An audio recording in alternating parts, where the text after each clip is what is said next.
that got there. So we've got a couple slides, but I'm not going to overdo the slide. I'm just going to talk to you in general. If you guys want to sort of add any filler to that, we'll get to that later. How long do we have?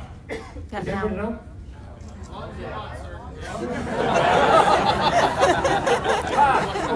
Yeah, until they kick us out. That's it. So we'll have a good time until they kick us out. So let's go to slide 1. Here's the beginning of it, ladies and gentlemen. That's it, right there. Right? All right. So I'm Canadian. It's cool, right? I mean, I spent a lot of time down in the States, but it's Canadian. I have to tell you personally, every single time I cross the border, it's like a warm blanket, right? You just know that you're just back in the womb again, right? And it just feels good, right? And you just go, okay, fine. I don't know, and honestly, I gotta tell you, I've been doing this for 20, 30 years. I don't know, and let me tell you, other Canadian celebrities sort of feel the same way when we have conversations with each other. We just think that we're fake, like we're tricking America, right? That we just go, are they giving you money for what you do too? Yeah, right? How long has it been? Like 12 years? 15, shit, this is going good, right? And maybe it's just because we're Canadian, we have this sort of stepchild mentality, right? That you just think that like eventually they're going to catch you, and you're going to go, well, you're Canadian? And you're going, yeah.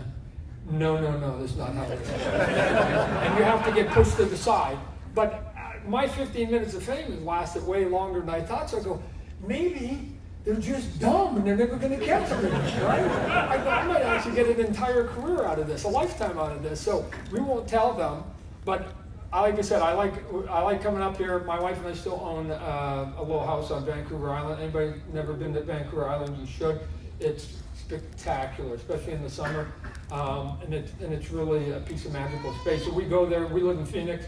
When it gets too hot, we go there. So as a Canadian kid, let me tell you, I started collecting comic books, and here's how I started collecting comic books. I had a friend whose dad took the comic books and put them on the spinner racks. He was a newsstand distributor for all magazines, right? Some of you maybe a little bit younger, but there used to be things called spinner racks where you have the comic books put in, and the spinner racks were usually next to the magazines.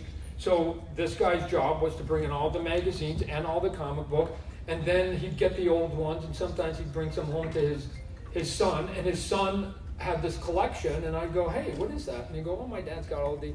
And he wasn't really, I unplugged it.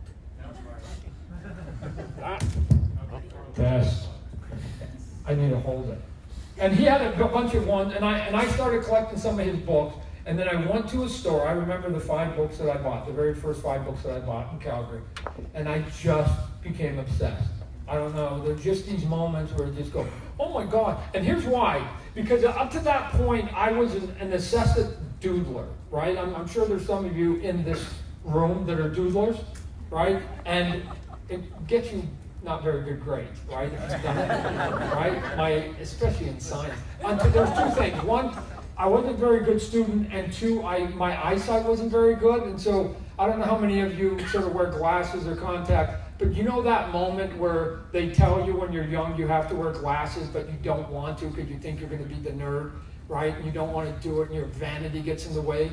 And for some reason, I think they knew, because they would always put me at the back of the room, and I couldn't see the board unless you were like squinting. And even still, remember you used to do this, you used to peel your eye back like that, going, okay, I think I can see it. I couldn't see it. So once the notes went up, I just took a piece of paper and started drawing.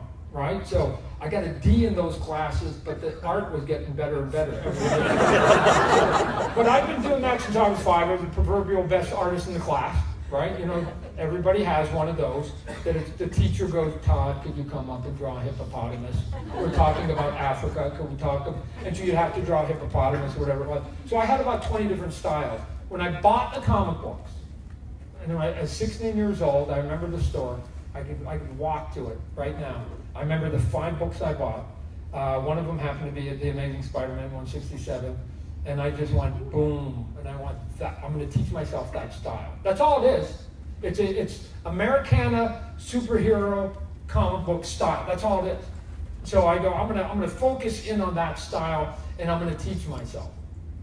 And so I did it, and I did it, and I did it. And how do you teach yourself? You do Batman and Superman and Spider-Man, you draw all the other, but then you start creating your own characters, right? And one of those characters was a character called Spawn. I created that character when I was 16 years old. This image, and at some point we'll publish it, I started a 40-page comic book when I was 16 of Spawn. And if you look at it, I mean, I don't have other pages, but if you look at it, look at the logo. I created that logo at 16. It's essentially the same design. The word Spawn with the skull in the middle of the A, right? It's the same thing. He had the big cowl, he had the glove, the boots, the mask, all of it. Let me just tell you, the design of Spawn is about as generic as it comes, right? And it's actually even old school. It's old school design. Why? Because I was young and I was looking at all the sort of classic heroes. What did the classic heroes have? Boots, gloves. They had a logo on their chest. They had a cape. They had masks. Some of them had masks, like Spider-Man or Batman or whatever. They had, you know, Flash. They all had masks. I could put a full mask on him. That was it, right? As time went by, you guys remember, when the X-Men got popular, then all of a sudden it was no mask, no capes, no glove, and just packs and just leather, and they looked like dudes, right? And so I went, okay, cool. When we eventually got to Spawn in 1992, when we started Image Comics, I took that original design that you see when I was 16, and I created it in the basement of my of the house I was living in, and I just added spikes and chains and stuff because why? It just looks cool, right? No, that's it. I mean, look, guys, listen, I made an entire life on cool. When people ask me, like, Todd, how'd you get there? It was like, everything I've done has existed, just some of it I just did cooler, right? You just do it cooler. I'm telling you, if you guys want to find the secret of any success, right, just find what already exists and just make it cooler.